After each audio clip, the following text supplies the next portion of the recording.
Good morning, traders. Welcome to StockCast. My name is Todd Derby, along with a business partner, co-host James Mason. Good morning, James. How you doing today? Todd, good morning. I'm doing well. How are you? Doing well. Doing well. What's the good word out in the marketplace? Well, war continues in Ukraine. The Federal Reserve is still trying to hold up the market since they have their rate increase. That's going to happen this month. So, same old BS as always. Do we know when that rate increase is supposed to get announced or executed or put into play? I heard, sometime at or around their FOMC meeting this month. Okay. But hell, who knows if our government? Well, what's funny about them is that the FOMC is a 13-member board, correct? I think they're a 13-member board. Yeah, I think so. They're not elected, but they probably have a greater impact on our economy than anyone else out there. They do. And the thing is, they can sit there and honestly set our economy completely up for failure. And when it all implodes, they walk away. They've done lined their pockets with all kind of money. And then it's our problem. That is correct. That's how it goes. So what's the background for today? Flapjack Day, National Flapjack Day. Man, nobody eats flapjacks. I know. If you do, if you like fresh maple syrup, I have 3 maple trees in my yard. I'm going to tap for make my own maple syrup this year. I've done it in the past. You think it's funny? You're goofy. I'm going to put pictures online. I'm going to put pictures online so you can see. It's fun. I can see you out there with your little drain plugging into the tree, draining maple syrup. Yeah. Oh man. Truthfully, it was more fun when the kids were younger. Because like we'd tap the tree and then boil it down. So do you know what, when you make maple syrup, what are the ingredients that goes into the maple syrup to make it? I can't say that I've cared enough about it to think on it on that level. But tell me. There's only one ingredient. It's the sap from a maple tree. Okay. It's literally the ratio to make maple syrup is 40-1. So it takes 40 gallons of sap to boil down to 1 gallon of syrup. And what is amazing to me is how in the world did someone figure this out? Like someone goes, yeah, I have an idea. We're going to drain the sap off this tree, but you have to have a lot of effing sap to even get to enough to make something. So how they discovered this is like amazing. Man, how do we go from dad jokes to talking about dad projects now? Oh. Todd's dad project out there in his front yard with his kids draining maple syrup out of trees. Well, and I live in a community where some people are like, are you allowed to do that? Is that legal? Is that something that's are you hurting the trees? Is that it's People are stupid. You know how to make a pancake smile? How's that? You butter them up.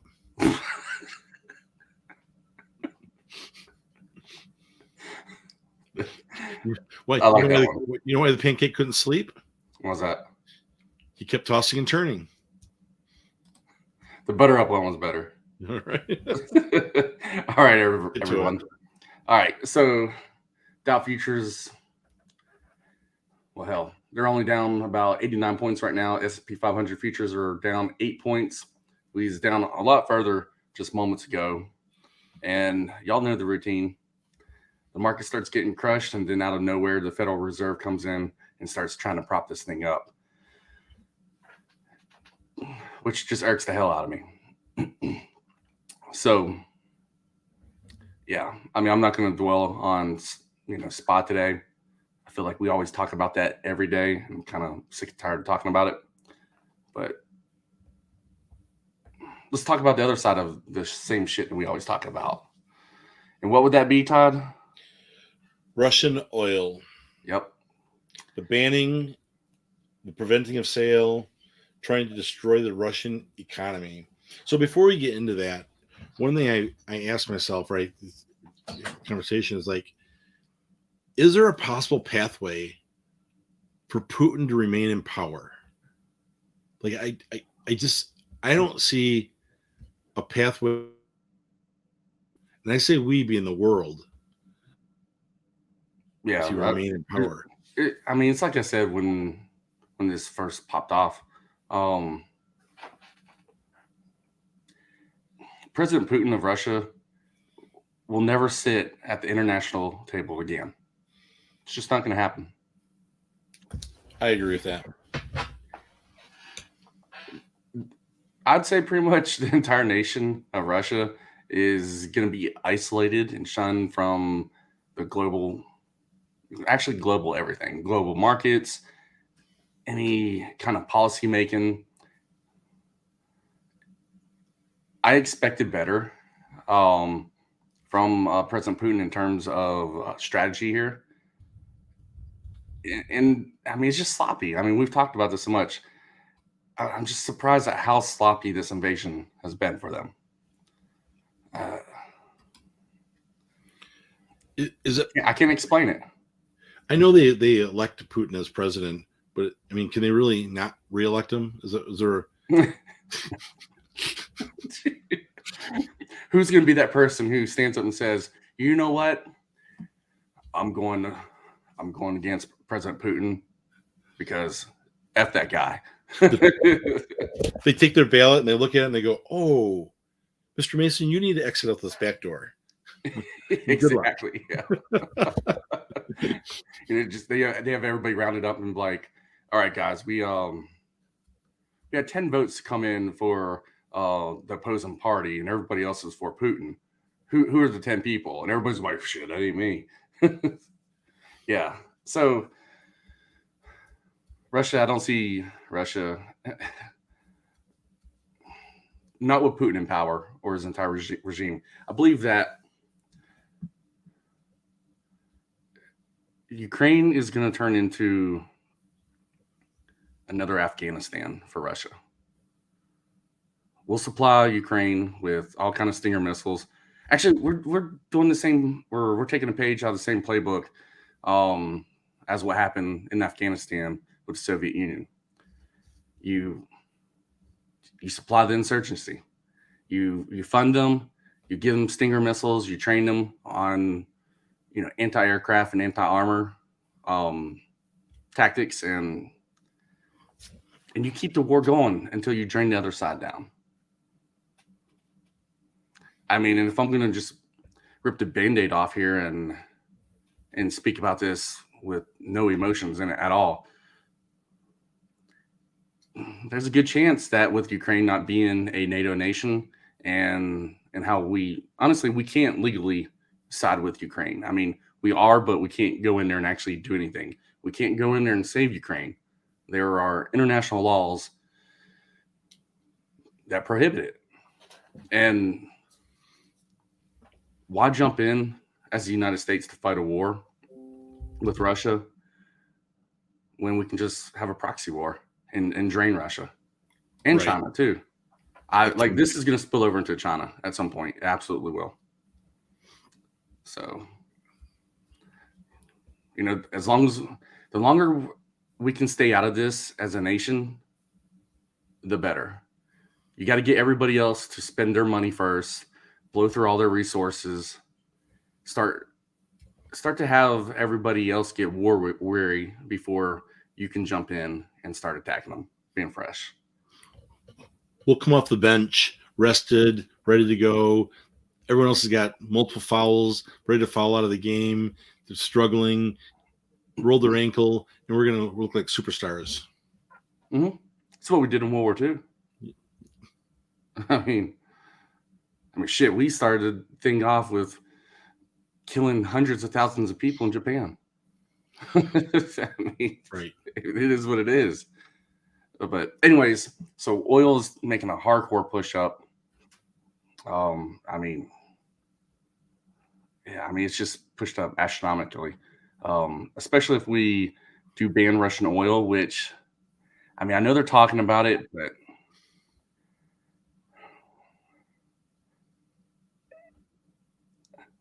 I mean, you got to think about it, guys. One, this is an election year. Two, two are if we ban Russian oil, are we really going to hurt ourselves to that degree? I mean, how far does hurting Russia actually benefit us, or how much does it actually hurt us as well? I mean, we can't shoot ourselves in our own feet here. So I don't know. I mean, if all these nations do ban Russian oil, man, if y'all think gas prices are bad now, But it's interesting the evening news this weekend, or the national news, they were interviewing people. You'd only see 2 or 3 of the interviews, but they were interviewing people, and they were saying, would you pay higher gas prices to support banning Russian oil? And everyone's like, yeah, of course I would. Of course I would. And I'm thinking, like, where are the other 50 people they've interviewed that didn't agree with that position? I mean, like, what marketing team do you sit on? I mean, clearly propping up higher prices. It was crazy that they were reporting it that way. Yeah. So let me show my chart real quick. So here's Oxy, ticker OXY. I mean, we can see it on the daily chart. I mean, it's pushed up. I mean, hardcore day on Friday, major gap up here, pre-market. On Friday, we closed out at 56.15. Currently, we're at 59.13. So significant gap up. And with these setups, showing how this thing has just pushed up so parabolically over the last few days, and then a gap up right here, I'm going to say that this is going to be in a range to where we're kind of going to get to the point where we're going to top out, at least momentarily, and then it pulls back. I mean, we might see a red candle on the daily chart today, but I don't know. Overall, I think we'll kind of start topping out right in here and pull back some. I mean, it's so overextended. I mean, even looking at the RSI and MACD on the daily chart, very overextended. But also, with that being said, this thing is also, for instance, Oxy, OXY.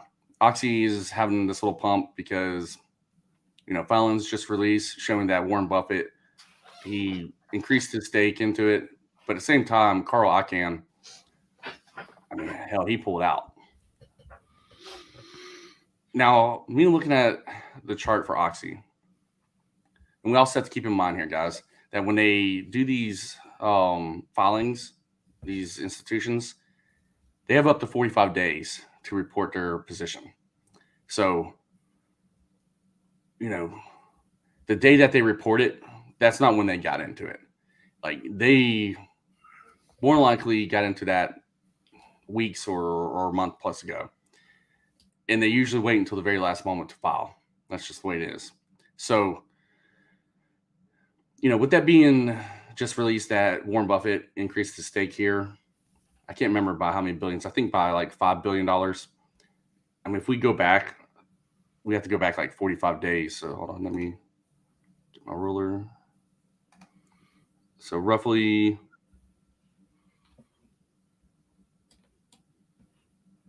all right, Warren Buffett and them would have bought this shit around $29. And here it is at $59. So by the time they report all this, retail traders, we are so far behind the game. And by the time they report this shit, they're probably unloading all their shares onto us. So, for instance, Oxy, like I said, I think we're going to kind of top out somewhere right in here and then have at least a decent little pullback. I ain't talking about it getting crushed, but a decent little pullback before it decides to do whatever it's going to do next. Now, Carl Icahn, just because I like his trading style better, I'm going to side with him. I'll be honest there. He is more aggressive. But I just I really like his personality. If Carl Icahn is getting out of this, there's a reason he's getting out of this. If you don't know who Carl Icahn is, do some research on him. But the guy is a beast, and I mean, he just don't take no crap from anybody. And I would say chances are, if he's making a move, he's in the know somewhere. So, yeah, I don't know. Everybody's going to have that little internet fight today talking about Warren Buffett jumping in because Warren Buffett is obviously a legend, but I mean, he's been around for so damn long. Probably as long as the stock market. He is. I think he's 90 or 89. He's old. Yeah, he's old. He's still at it. He still goes at it daily. Mm-hmm. He's impressive. I'm not impressed with him though. I don't know. I mean, he's virtually nailed it the last. Yeah, well, he hasn't bought POAI yet. Doesn't need to. He's worth multi-gazillion billion. Just shows that he doesn't know shit. Saying. All right. So enough about Russian oil and all that. I'm kind of getting tired of talking about it too. Just like with COVID. Yeah, it's gotten old pretty quickly, especially with how the last 2 weeks we've had nothing but Russian and spy news to talk about and nothing else. I don't know. Hopefully small cap world starts to kick up here soon. And I did see a cartoon that made me laugh, and I gotta make sure I talk about this in the proper company. It's a rug, and the rug says war, and guy's lifting up the corner of the rug. He's got a broom, and he's looking over his shoulder, and the pile of dirt says COVID, and he's sweeping COVID underneath the rug. Yeah, well, yeah. Hey, now while everyone is tripping out on President Putin of Russia, talking about, oh, look what he's doing to Ukraine. Y'all got to give it to him. He ended COVID flat out like that. Done. It's not even a subject in the news anymore. It's not. It's actually it's crazy. COVID's done. I mean, in the last 2 weeks, all the different CDC recommendations or mandates have been lifted, or the Senate didn't approve President Biden's mandate with his own Democratic Senate. It's just crazy how it's magically.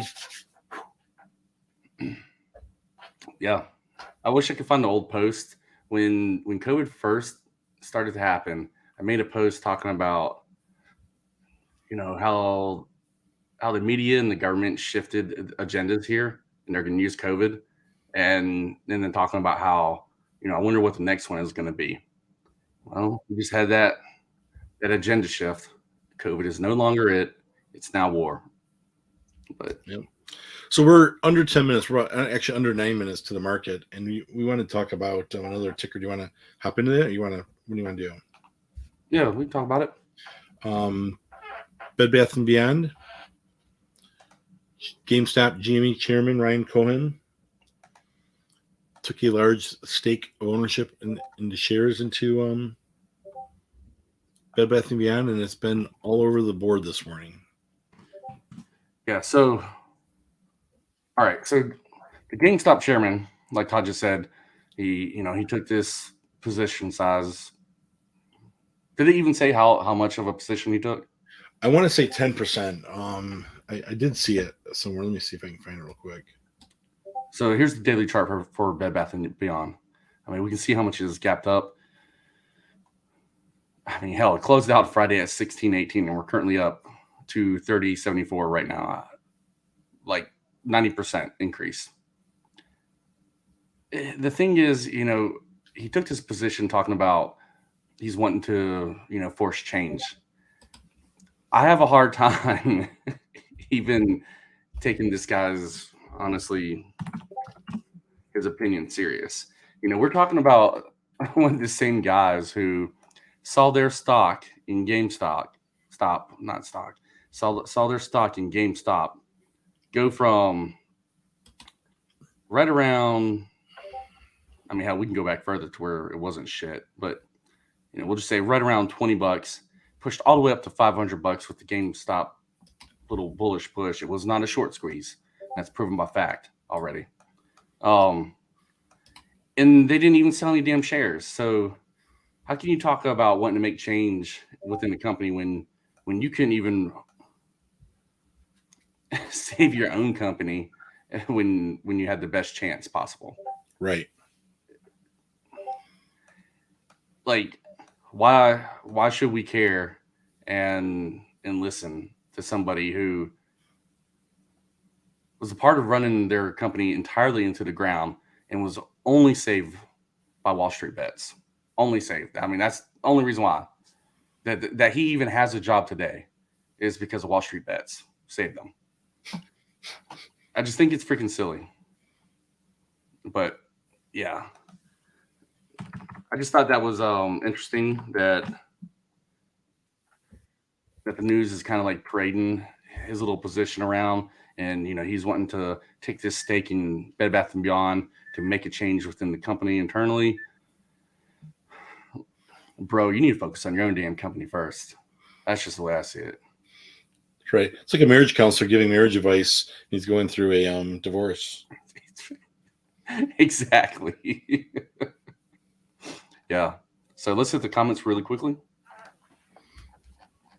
See what we got going on.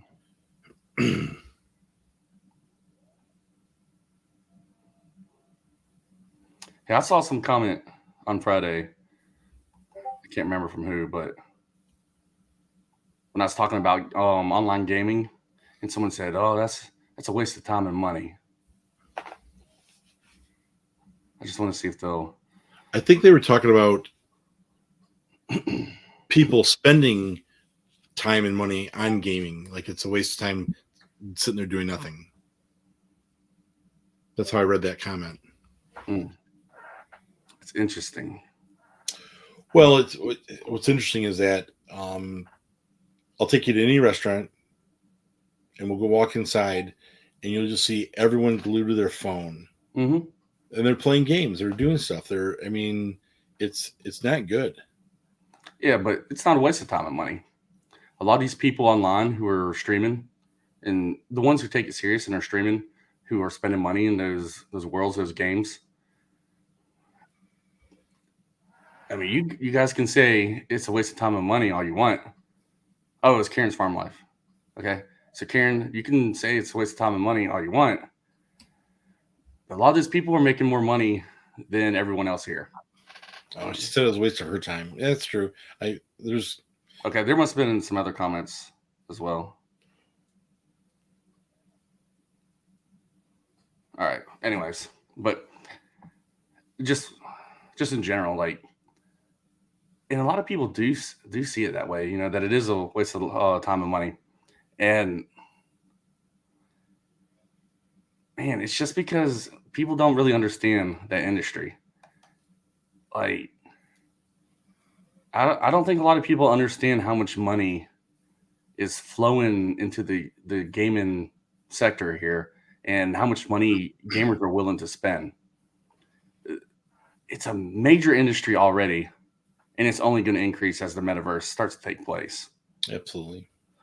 So, like I said last week, I'm going to start focusing in the future. It's a little bit too early right now, but in the future, I'm going to start focusing, a little bit more on that kind of stuff. But yeah, man, this whole metaverse stuff, it's pretty wild. So, let's see another comment. Ticker X, US Steel. Hold on a second. It's on my do not trade list. Why was it on your trade list like that? It was the first ticker that when I first met you, you're trading it. And I had a trading account and I had the competition account, and I blew up my personal account by making a mistake, and that was the very first trade that I ever traded with you was U.S. Steel. How'd you lose that one? I crushed it. It took a couple days, but I blew up my personal account. It didn't work out for me, so it's on my do not trade list. You wasn't scaling in properly, was you? Probably not. It was brand new to the game. Yeah, I think that one took about 4 days to work out. It did. You were like negative, and then like boom, it blew up. And yeah, I think I was negative 7,000, and it just kind of like stayed there for about a few days, and then I went to like, damn, I can't remember how much money I made off that one, but it was a major win. Yeah, run less than 2 minutes. All right, let's go and wrap it up. All right. Just finishing up the comments right here. Let's see. All right, so Todd, you have anything else to say? No. Be smart, be safe, be careful. Yeah. Hopefully, we get better news this week in the market. Get something better going on.